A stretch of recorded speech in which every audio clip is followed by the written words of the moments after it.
Alors, pour mieux comprendre et pour mieux faire connaître à nos téléspectateurs les leaders politiques qui animent la vie sociopolitique en Côte d'Ivoire, en l'occurrence M. Bédié, M. Gbagbo, M. Alassane Dramane Ouattara et récemment M. Guillaume Soro, quelle présentation vous faites de ces leaders-là? Écoutez, rapidement. Moi je pense que on nous a dit qu'en 90 que le communisme était fini. Or, quand le capitalisme décrète la mort du communisme, on ne nous dit pas aussi que le capitalisme lui-même aussi il est fini. Mais quand on décrète la mort du communisme, le capitalisme lui continue et il devient encore plus puissant qu'hier. Alors quand on dit que les classes sociales n'existent plus parce que le communisme a disparu, cela veut dire qu'aussi le travailleur ne continue plus à travailler puisque c'est le travailleur qu'on exploite et c'est le travailleur qui fait grandir le capitalisme. Donc, aujourd'hui en Côte d'Ivoire, les gens que vous citez, quand je voyais Alassane Ouattara qui dit à Paris en 99 en mai, que si on ne veut pas qu'il soit candidat en Côte d'Ivoire, c'est parce qu'il est du Nord et musulman. Ça, c'est un crime pour lequel on doit le mettre en prison. Parce qu'Alassane Ouattara ne reprend pas le Nord. Mais avec vous, la prison, il n'aura plus de place en prison. Mais c'est ça qui a amené la démocratie en Occident. Quand tu poses un acte antinational, tu vas en prison. On te juge. Et ça donne à réfléchir à ceux qui sont dehors. Mais si on te laisse... Attendez. On ne juge pas Wassena Koné, mais sur quelle base vous voulez qu'on juge Guillaume Soro pour avoir commandité l'opération? On n'a pas parlé d'un jugement affecté à M. Guillaume Soro. Mais vous dites que moi je ne parle que de jugement. Je dis Guillaume Soro, le 19 septembre 2002, avec Ouattao, c'est eux qui ont supervisé l'attaque d'Abidjan. Si on n'arrête pas Wassena Koné pour le juger pour l'expédition militaire à Gagnoua, sur quelle base vous voulez que demain on juge Guillaume Soro, qui est responsable des 400 morts en une demi-journée à Abidjan le 19 septembre? Donc, il faut qu'on apprenne à juger les gens. Donc, quand Ouattara dit que... Nous sommes dans un état de tolérance, non, un état de droit. La tolérance, ça n'a rien à voir avec le droit. Le droit, c'est que quand quelqu'un pose un acte, il faut qu'il en paye les conséquences. Et c'est après, parce que quand il paye les conséquences, ça donne à réfléchir à ceux qui peuvent venir demain. Quand Wassena Koné lance l'expédition militaire à Gagnoua et qu'on ne le touche pas, ça veut dire que l'impunité règne. On parle de Bédié, de Gbagbo et de Soro. Wassena. Maintenant, vous me parlez de Bédié, de Gbagbo et de Soro. Regardez bien.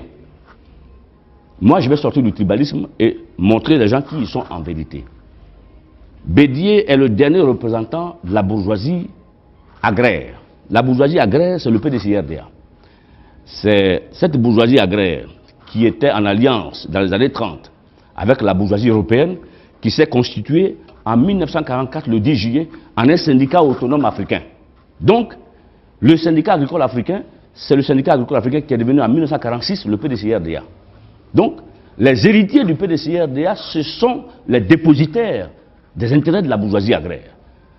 Et comme la bourgeoisie agraire ivoirienne s'est associée au patronat français pour déporter les ouvriers du travail depuis le pays Sonufo jusqu'en Haute-Volta, dès la disparition du chef de la bourgeoisie agraire en 1993, il fallait empêcher le repartage du bien national avec les descendants de ceux qui ont travaillé dans les grandes plantations du cacao et du café. Voilà pourquoi on a créé l'ivoirité. Pour enflammer le petit peuple en lui faisant croire qu'en réalité, la dernière génération des ouvriers du travail qui sont nés en Côte d'Ivoire veulent s'approprier de la Côte d'Ivoire au détriment du petit peuple ivoirien. Mais au fond, qui est l'ennemi? L'ennemi, c'est ceux-là qui sont au pouvoir, qui étaient les instruments et qui sont les instruments. Et à l'époque, quand vous parlez de M. Bédié? Je parle encore du Houphouët-Boigny.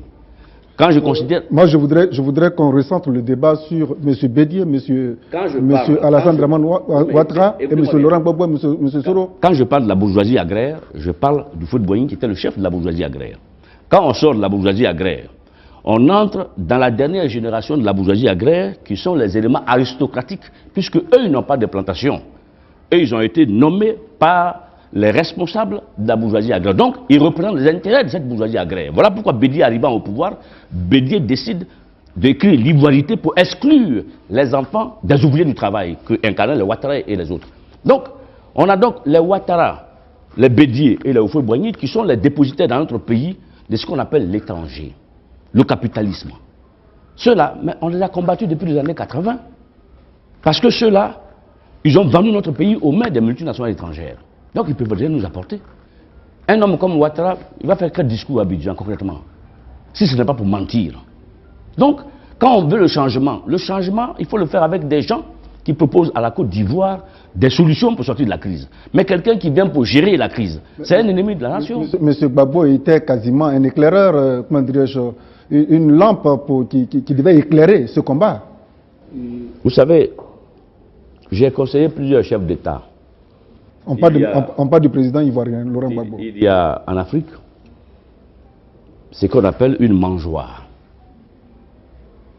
Voilà pourquoi tout à l'heure, quand on a commencé, j'ai donné la liste de ceux qui logiquement devaient être en prison. Il y a ce qu'on appelle une mangeoire autour du pouvoir. Vous prenez un petit soldat, demain matin il prend le pouvoir en Côte d'Ivoire, le même soir, vous allez voir, les représentants de cette mangeoire-là vont tous venir au palais, venir faire allégeance. Chacun va venir donner sa quote-part. C'est des Libanais, c'est des gens du pouvoir local, c'est des gens qui ont l'argent et qui ne veulent pas et qui s'en foutent du changement. Celui qui vient, eux viennent se mettre autour. Si tu n'as pas la capacité d'éliminer les responsables de cette mangeoire-là, tu refais les mêmes erreurs que le président passé. Donc, en un mot, le président Gbagbo en ce moment est en train de faire les mêmes erreurs que... Écoutez, le président Gbagbo prend le pouvoir l'an 2000. Rapidement. La majorité au Parlement, c'est PDCRDA. On va aux élections législatives en décembre 2000. Face aux électeurs, qui revient majoritairement au Parlement, c'est le PDCRDA.